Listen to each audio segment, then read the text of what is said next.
आज हूँ महाकार्तिक मासर द्वितीय सोमवार चलित वर्ष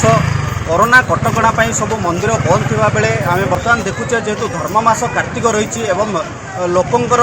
गहली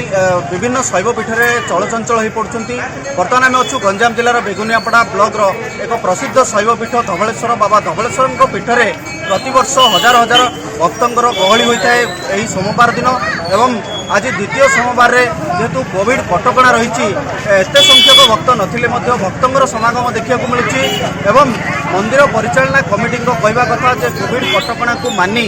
एवं मास्क एवं सानिटाइजर महजूद रखी यथारीति अनुसार पूजार्चना मंदिर में करा कमिटी तरफ लोकान सुरक्षित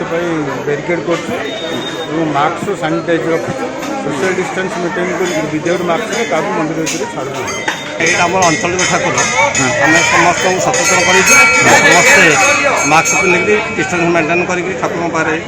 आसिक पहुँचे दूरता करेंगे ये जनगहली आदू करेंगे ना समस्त आम डाक देखा करेंगे आंचलिक ठाकुर प्रतिवर्ष हुए समस्त लोक सचेतन करेंतु ठंडा अनुभूत है बर्तमान एवं आग को 2 मास 3 मास लगातार ठंडा जारी रही